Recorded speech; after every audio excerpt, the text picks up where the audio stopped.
கிறிஸ்துக்குள் அன்பான காலைக்கு நிகழ்ச்சி நேயர்களே, மீண்டும் ஒரு விசை கூட இந்த நாளிலும் தேவனுடைய அன்பு நிமித்தமாக உங்களோடு கூட இணைவதில் மிகுந்த மகிழ்ச்சி அடைகின்றேன். இந்த நாள் உங்களுக்கு இனிய நாளாக இருக்க இயேசுவின் நாமத்தில் வாழ்த்துதல் சொல்றேன். இன்னைக்கு நமக்கு வருகிற வாக்குத்தத்தம் எங்க இருந்து அப்படின்னு சொன்னா, ஆதியாகமம் 28ஆம் அதிகாரம் 15வது வசனம். நான் உனக்கு சொன்னதை செய்யும் அளவும் உன்னை கைவிடுவதில்லை என்றார். நான் உனக்கு சொன்னதை செய்யும் அளவும் உன்னை கைவிடுவதில்லை என்று சொன்னார் அப்படின்னு சொல்லி சொல்லப்பட்டிருக்கிறது. கைவிடுவதில்லைன்னு சொன்னாவே ரொம்ப சந்தோஷமான ஒரு செய்தி தான். அதுவும் நான் சொன்னது செய்யும் அளவும் அப்படின்னு சொல்லி போட்டிருக்கு. இது யாரோட கதை அப்படின்னு யோசிப்பீங்க அப்படின்னு சொன்னா, இது யாக்கோபு என்ற ஒரு மனுஷனுடைய கதை. என்ன அப்படின்னு சொன்னா, இந்த வாலிப பையன் என்ன செய்யறாரு அப்படின்னு சொன்னா, வீட்டில் அப்பாவோட ஆசீர்வாதத்தை பெற்றுக்கொண்டு அம்மாவோடைய ஆசீர்வாதத்தை பெற்றுக்கொண்டு எங்கே போகிறாரு அப்படின்னு சொன்னால், தன்னுடைய தாய் மாமா வீட்டுக்கு போகிறார். அதாவது அம்மாவுடைய வீட்டுக்கு போகிறாரு. அவர் போகிற பிரயாணம் அப்படின்னு சொன்னால் ஒரு சந்தோஷமான ஒரு விசிட் இல்லை. என்ன அப்படின்னு சொன்னால், உயிருக்கு பயந்து என்ன செய்கிறாரு, ஓடி போகிறாரு. அதனால் போகிற இடம் எது அப்படின்னு சொன்னால், தன்னுடைய உறவினர் வீட்டுக்கு போகிறாரு. அதுவும் அம்மாவோட அண்ணன் வீட்டுக்கு போகும் பொழுது அங்கே எப்படி இருக்கும், கண்டிப்பாக சந்தோஷமாக தான் இருக்கும். ஏன்னு சொன்னால், சொந்த மாமா வீட்டுக்கெலாம் போகிறது ரொம்ப சந்தோஷமான ஒரு நிகழ்ச்சி தானே. அது மாதிரி போகிறாரு. ஆனாலும் இப்போ அவர் போகிற சுச்சுவேஷன் தான் என்ன இல்லை, சரியில்லை. ஆனாலும் கூட அவர் என்ன செய்கிறாரு, ஆண்டவர் அப்பா சொன்னது போல் ஆபிரகாம் ஈசாக்கு கொடுத்த அந்த வாக்குத்தத்தெல்லாம் அப்பா சொல்லி அனுப்பும் பொழுது அவர் போகிறாரு. அவர் போகிற வழியில தான் யாக்கோபு என்ன செய்யறாருன்னு சொன்னா, தன் தாய்க்கும் தகப்பனுக்கும் கீழ்ப்படுறீங்க. அந்த அதிகாரத்தில் வாசித்தீங்க அப்படின்னு சொன்னா அவ்வளோ அழகா போட்டிருக்கும். தன் தாய்க்கும் தகப்பனுக்கும் கீழ்ப்படிந்து என்ன செய்யறாரு, போறாரு. ஏன் அங்கே போறாருன்னு சொன்னா, அங்கே போய் அங்கே அவங்க அப்பா அம்மா சொல்லுவாங்க, நீ அங்கே போயிருந்து ஒரு நல்ல ஒரு பொண்ணு மாமா வீட்டில் பொண்ணு எடுத்து கட்டி அங்கே எப்படி சந்தோஷமா இரு அப்படின்னு சொல்லி அனுப்பிச்சு விடுறாங்க. ஏன்னு சொன்னா, அவங்களுக்கு இன்னொரு மகனும் இருந்தா ஏசா அப்படின்னு சொல்லி, அவங்க எப்படி அப்பாவுக்கு கீழ்ப்படிந்த ஒரு பிடிச்ச மகனா இருந்தாலும் கூட அவருடைய செய்கைகள் என்னல்ல, தேவனுக்கு பிரியமான செய்கைகளாக இல்லாது இருந்துச்சு.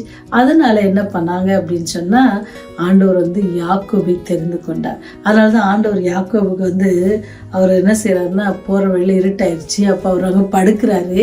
படுத்து தூங்கும் பொழுது ஆண்டவர் அவருக்கு தரிசனத்துல வர்றாங்க, சொப்பனத்துல காட்டுறாங்க. அவர் பார்க்கறது என்ன அப்படின்னு சொன்னா, வானத்தையும் பூமியும் தொடுகிற பெரிய ஏணி, அதுல தேவதூதர்கள் போகிறவர்களாகவும் வருகிறவர்களாகவும் இருக்கிறத அவரு பார்க்குறாரு. அப்படின்னு சொன்னா, ஏறுகிறவர்களாகவும் இறங்குகிறவர்களாகவும் அவர் அங்க பார்க்குறாரு. அதை பார்த்துட்டு என்ன செய்யறாரு, ரொம்ப அதற்கு மேலாக யார் நிற்கிறாங்க அப்படின்னா, கர்த்தர் நின்று நிற்கிறத அவரு பார்க்குறாரு. அவர் சொல்றாரு, நான் உன் தகப்பனாகிய ஆபிரகாமின் தேவனும் ஈசாக்கின் தேவனுமே கர்த்தர். நீ படுத்திருக்கிற பூமி உனக்கு உன் சந்ததிக்கும் தரப்படும். ஆண்டவர் எப்பேற்பட்ட ஒரு வாக்கு தத்துவத்தை தராரு பாருங்க. தரப்படும். உன் சந்ததி பூமியின் தூளை போல் இருக்கும். நீ மேற்கேயும் கிழக்கேயும் வடக்கேயும் தெற்கேயும் பரம்புவாய். உனக்குள்ளும் உன் சந்ததிக்குள்ளும் பூமியின் வம்சங்கள் எல்லாம் ஆசீர்வதிக்கப்படும். இந்த ஆசீர்வாதத்தெல்லாம் சொல்லிட்டு அவர் சொல்றாரு, நான் உன்னோடு கூட இருந்து நீ போகிற இடத்திலெல்லாம் உன்னை காத்து இந்த தேசத்துக்கு உன்னை திரும்பி வர பண்ணுவேன். எத்தனை வார்த்தைகள் சொல்லியிருக்காங்க பாருங்க ஆண்டவர் அவருக்கு. இந்த சந்ததிக்கு இந்த தருவேன். அவங்க எப்படி இருப்பாங்க, எல்லா இடத்துலையும் கிழக்கு மேற்கு வடக்கு தெற்கு எல்லா இடத்துலையும் பரவி இருப்பாங்க. அது மாத்திரம் இல்லை, நான் என்ன செய்ய போறேன், இப்படி வம்சங்களை ஆசீர்வதிப்பேன். ஆசீர்வதிக்கு மாத்திரம் உன்னோட இருந்து நீ போகிற இடமெல்லாம் நானே உன் கூட என்ன செய்யறேன், உன்னை காத்து உன்னை என்ன செய்வேன் திருப்பி இந்த தேசத்துக்கு. ஏன்னு சொன்னா, அவர் பயத்தோட அங்கலாய்ப்போட அவர் போகிற அந்த பிரயாணத்துல ஆண்டவர் எப்படி ஆண்டோடைய பிள்ளைகளை வழி நடத்துறாரு பாருங்க. தேவன் ஆபிரகாமுக்கு கொடுத்த அந்த வாக்கு தத்துவம், உன் சந்ததி என்ன செய்வேன், வானத்தின் நட்சத்திரங்களை போல என்ன செய்வேன், பெருக பண்ணுவேன்னு சொல்லி ஈசாக்கு, அவருக்கு எத்தனை ஒரு பையன் தான் கொடுத்தாங்க, ஈசாக்கு எத்தனை பேர் கொடுத்தாங்க, 2 பேர் கொடுத்தாங்க. அடுத்தது யாக்கோவுக்கு ஆண்டவர் கொடுக்குற ஆசீர்வாதத்தை பாருங்க. நீ போற இடம்லாம் உன்னை காத்து, நினைச்சு பாருங்க எவ்வளவு பெரிய ஆசீர்வாதம் இல்லை. அதுக்கு தான் நான் இன்னைக்கு உங்களுக்கு வாக்குத்தத்தமான சொன்ன வசனம் என்ன, நான் செய்யும் அளவுன்னு செய்ய மாட்டேன், உன்னை கைவிடுவதில்லை என்றார். ஆண்டவர் நமக்கு கொடுத்துருக்க எவ்வளோ வாக்கு தத்தங்கள் இருக்குல்ல. நான் உன்னை விட்டு விலகுவதில்லை. ஆண்டு சொல்றாரு, நீ எதுக்குமே எதுலையும் கவலைப்பட தேவையில்ல, பயப்பட தேவையில்ல. இந்த மாதிரியான வாக்கு தத்தங்கள்லாம் கொடுத்துருக்கிறாரு. ஆண்டவர் என்ன சொல்றாரு, நான் செய்யும் அளவு நான் உங்களை கைவிடுதல் என்றார். நம்முடைய வாழ்க்கையில கூட ஏதாவது ஒரு காரியங்கள் நிறைவேறல, நடக்கல அப்படின்னு நீங்க வருத்தப்பட்டு இருப்பீங்கன்னு சொன்னா, ஆண்டவர் இன்னைக்கு கொடுக்குற ஒரு வாக்கு தத்தம் என்ன அப்படின்னு சொன்னீங்க அப்படின்னு சொன்னா, நான் செய்யும் அளவு உன்னை கைவிடுவதில்லை.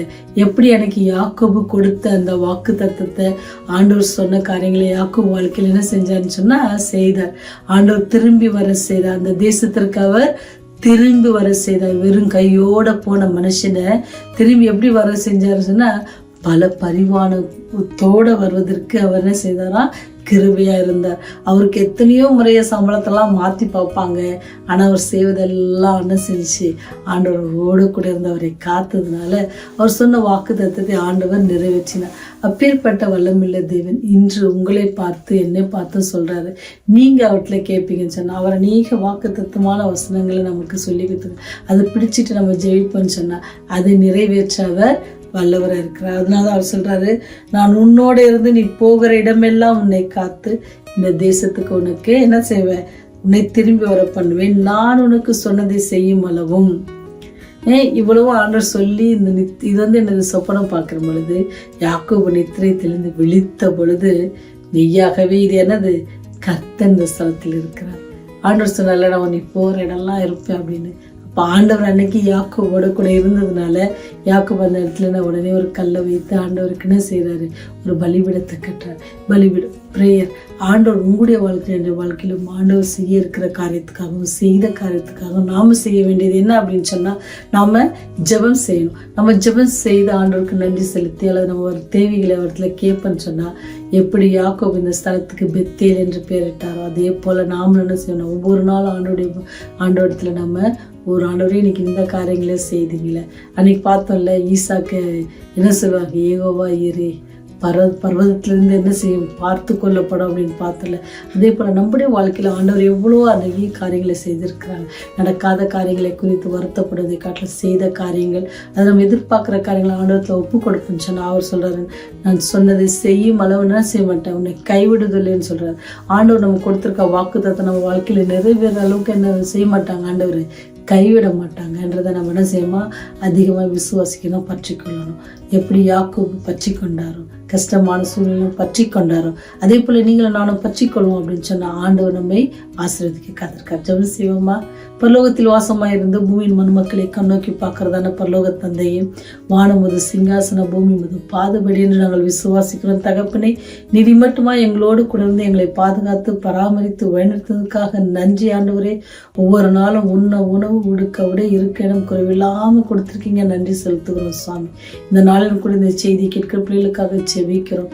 இந்த செய்திகளில் வருகிற ஒவ்வொரு வாக்குத்தத்தையும் நாங்கள் பற்றி கொள்ளவும், யாக்கோபுடைய வாழ்க்கையில் நீர் எப்படி கூட இருந்து செய்யும் அளவும் கைவிடுதல் என்று சொன்னது போல நீரும் எங்களுடைய வாழ்க்கையில ஆண்டவரே யாரெல்லாம் உடைய பாதத்துல விண்ணப்பங்களை வைக்கிறார்களோ ஆண்டவரே அவர்களுக்கெல்லாம் நீ இந்த வாக்குத்தத்தை உறுதிப்படுத்த வேண்டுமா கெஞ்சம் ஆண்டவர். செய்யும் அளவுக்கும் நான் கைவிடுவதில்லை என்று சொல்லி அந்த வாக்குத்தத்தை அந்த பிள்ளைகளும் விசுவாசத்தோடு பற்றிக்கொள்ள நீங்க கிருபை செய்யுங்க. இந்த நாளில் செய்கிற எல்லா காரியத்திலும் உம்முடைய கரம் பிள்ளைகளோடு கூட இருக்க கிருபை செய்யுங்க. தேவைகளை சந்தித்தலுங்க, சமாதானத்தை கட்டளையிடுங்க. சமாதானத்தின் தெய்வம் தாமே ஒவ்வொருவரையும் பாதுகாத்து பராமரித்து வழிநடத்த வேண்டுமா இயேசுவின் வழியை ஜெபிக்கிறோம் ஜென நல்ல தகப்பனே. ஆமென். ஆமென்.